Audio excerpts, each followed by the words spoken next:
Bonjour à tous, bienvenue sur Psychobrio, la chaîne où je parle des relations entre personnes au niveau psychologique. Avant de commencer, si vous ne l'avez pas déjà fait, n'oubliez pas d'appuyer sur le bouton d'abonnement ci-dessous. Aussi, n'oubliez pas de cliquer sur la cloche de notification. Cela vous informera à chaque fois que je télécharge une nouvelle vidéo. Ainsi, vous ne manquerez de rien. Donc maintenant, nous allons passer à la deuxième partie de ma vidéo sur le traitement silencieux. Dans la première partie, nous avons vu qu'est-ce que c'était qu'un traitement silencieux et nous avons vu quel était le but de ce genre de comportement. Maintenant, nous allons aussi répondre à la question « Quelle est la psychologie du traitement silencieux ?» Et nous rentrerons beaucoup plus en détail sur la psychologie du traitement silencieux, c'est-à-dire pourquoi est-ce que les gens utilisent ce genre de tactique et comment est-ce qu'on peut contrer ce genre de tactique. Donc, répondons à la question « Quelle est la psychologie du traitement silencieux ?» En général, le traitement silencieux peut être intentionnel ou accidentel. Cependant, il est parfois utilisé comme une forme de contrôle social. À d'autres moments, cela peut indiquer que la personne n'a aucun respect pour votre valeur en tant que personne et vous considère moins qu'un être humain. Par exemple, au boulot, Pierre, qui est un subalterne de Guillaume, pose une question parce qu'il ne comprend pas trop la tâche à effectuer. Guillaume, qui est son chef de service, plutôt que de répondre, il l'ignore. Ça, c'est un genre de traitement silencieux parce que Guillaume pense que Pierre est trop bête. Pierre ne vaut pas 2 minutes de son temps pour lui expliquer, voilà, la tâche qu'on va faire, le rapport que tu dois écrire, c'est sur ça, ça, ça. Non. Du point de vue de Guillaume, Pierre doit deviner lui-même la tâche qu'il doit faire alors que personne ne lui a expliqué. Donc ça, c'est un traitement silencieux de la part de quelqu'un qui vous considère comme un moins que rien. Il ne veut pas se prendre la tête à vous expliquer plus en détail ce qu'il faut faire pour vous aider à accomplir votre tâche, alors qu'en fait, c'est son boulot de le faire. Donc ça, on a parlé, le traitement silencieux. Une des raisons, ça peut être parce que cette personne vous méprise. Donc, il ne veut pas se prendre la tête de vous élever, de vous aider à accomplir votre tâche. Donc, quelle que soit son intention, l'utilisation d'un traitement silencieux envers les autres peut avoir des conséquences dévastatrices.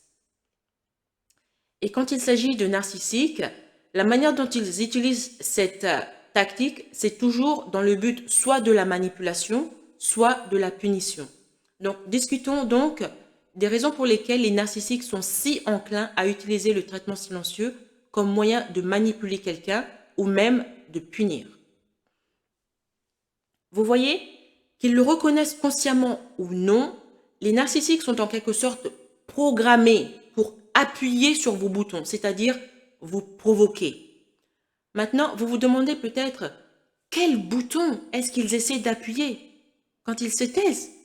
Comment est-ce qu'ils peuvent me provoquer juste en ne disant rien du tout? On a vu le cas avec Pierre et Guillaume au boulot. C'est une manière de contrôler quelqu'un et aussi de montrer du mépris à cette personne, le traitement silencieux.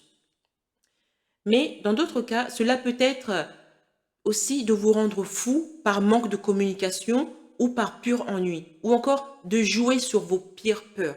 Nous allons parler un peu plus ici des peurs. Par exemple, reprenons le cas de Guillaume, cette fois-ci pas au boulot, mais à la maison, avec Emma, sa copine.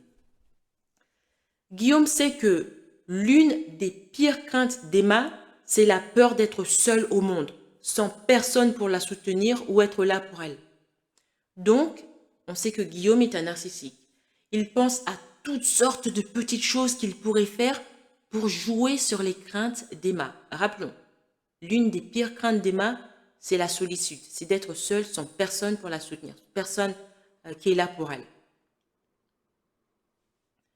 Donc ainsi, en coupant verbalement et émotionnellement une personne, un arc comme Guillaume, eh bien, il va offrir à cette personne un avant-goût de ce que la vie pourrait être sans sa charmante personne. En d'autres termes, Guillaume, s'il arrête de parler à Emma, s'il la coupe silencieusement, s'il impose le traitement silencieux envers sa copine, il est en train de lui dire, parce qu'il y a différentes formes de communication, il y a la communication verbale, mais il y a aussi la communication corporelle. Donc, il est en train de lui dire, sans lui dire, voilà ce que va être la vie sans moi. Toi, tu as peur d'être seul. Eh bien, maintenant, je vais te donner un avant-goût de ce que c'est la solitude. Donc, c'est une raison importante pour laquelle le narcissique vous ignore, vous rabaisse et vous dévalorise. Il joue sur votre peur la plus intime. Dans le cas d'Emma, c'est une peur d'être seule. Il espère qu'en appuyant sur le bouton de ses craintes, il va la forcer à se soumettre et être la bonne petite source de nourriture narcissique dont il a tant besoin. J'ai une vidéo en fait, une série en fait, sur la nourriture narcissique, c'est l'approvisionnement narcissique. C'est très intéressant. Qu'est-ce que c'est qu'un approvisionnement narcissique? Regardez cette vidéo et vous allez comprendre. Donc, le traitement narcissique fonctionne particulièrement bien sur les personnes qui sont sensibles et empathiques. Parce que ce sont des gens qui sont très attrayants pour un narcissique. Parce que les gens qui sont sensibles et empathiques, eux, ils veulent plaire aux autres. Ils veulent être agréables aux autres. Le narcissique va prendre cette volonté de plaire, d'être agréable, et il va le détruire. Et la destruction, ça fait partie de la nourriture narcissique. Ouf! Maintenant, vous vous dites, waouh! Mais maintenant, comment est-ce qu'on peut contrer un traitement silencieux? Donc, comment gérez-vous ce comportement sans perdre complètement la tête? Si vous restez dans la relation parce que vous n'avez pas le choix, vous pouvez jouer le jeu du narcissique. Par exemple, quelqu'un comme Emma, elle peut utiliser ce traitement silencieux pour faire d'autres choses. Par exemple, si elle avait l'habitude de passer tous les vendredis à discuter pendant 1 heure avec Guillaume, et bien ce temps-là, elle peut l'utiliser à faire des choses beaucoup plus rentables pour son temps.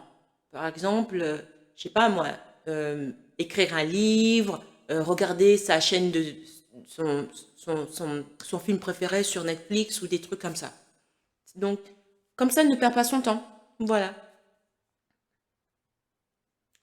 Mais toutefois, vous devez garder à l'esprit que l'un des mouvements du narcissique est de vous isoler des autres dans votre vie et vous pourriez même finir par vous isoler complètement des personnes qui pourraient vous venir en aide. Donc, si vous n'êtes pas, je ne vais pas dire assez intelligente, mais si vous n'êtes pas futé et que vous êtes trop accroché émotionnellement à une personne, vous allez laisser cette personne vous contrôler. Vous allez donner la permission à cette personne de vous contrôler et vous ne devez jamais donner la permission à qui que ce soit, même pas à vos parents, de vous contrôler. Votre vie est à vous. Vous avez votre propre libre arbitre. Vous faites vos choix vous-même. Bien sûr, les gens peuvent vous guider, vous conseiller, etc. Mais la décision finale vous appartient à vous. Donc, le traitement silencieux, c'est quelque chose, vous ne devez pas laisser cette arme du narcissique contrôler votre vie. Comme dans le cas d'Emma, j'ai dit, si la personne vous fait un traitement silencieux, eh bien, vous pouvez utiliser ce temps pour faire des trucs qui vous sont bénéfiques. Il y a aussi d'autres choses que vous pouvez faire parce que si ça vous affecte, parce que ça peut vous affecter difficilement, émotionnellement, etc. Par exemple, si vous êtes amoureux de cette personne et que cette personne vous traite comme si vous étiez quelqu'un de méprisant et vous fait un traitement silencieux, eh bien, regardez ma vidéo sur le rocher gris. S'il n'y a pas moyen pour vous, par exemple, de vous échapper de cette relation. Ça peut être vous êtes dans un cadre familial ou vous êtes au boulot ou enfin, il y a différentes situations où la personne ne peut pas tout juste se retirer. Donc, regardez ma vidéo sur le rocher gris et ça montre, le rocher gris, c'est un terme en psychologie qui parle d'un comportement à utiliser quand vous êtes coincé psychologiquement avec une personne qui, entre guillemets, vous méprise et que vous n'avez pas le choix, vous devez rester dans cette situation. Que pouvez-vous faire? Donc, la vidéo sur le rocher gris va vous donner quelques indications. Mais toutefois, je continue d'insister, vous devez toujours trouver des choses que vous aimez à faire pour vous désengager du narcissiste, vous désengager de sa toxicité. Vous devez continuer de prendre soin de vous, faites de l'exercice, mangez sainement, sortez, rencontrez des gens, allez au cinéma, allez à la bibliothèque, lisez des livres, faites des choses qui vous font plaisir. Quand je dis des choses qui vous font plaisir, prenez pas de la drogue et buvez de l'alcool. plus qu'il n'en faut, je veux dire, en tout cas au niveau de l'alcool. Faites pas des choses qui vous font plaisir, mais qui vous font du mal. Non, faites des choses qui vous font plaisir et qui vous font aussi du bien. Allez travailler pour des charités, aider les enfants qui ont, je sais pas moi, le cancer ou des trucs comme ça. Des choses qui ajoutent de la valeur à votre vie, mais aussi de la valeur à la vie des autres. Comme ça, c'est aussi une manière de contrer à la difficulté d'endurer le traitement silencieux.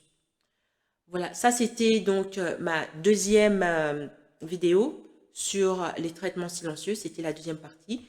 Dans la troisième partie, eh bien, nous allons conclure en donnant plus de détails euh, sur le traitement silencieux et comment est-ce qu'on peut gérer ça d'une meilleure, encore mieux. Voilà. Merci d'avoir écouté cette vidéo. Je sais que j'ai pas posté de vidéo depuis un bon moment.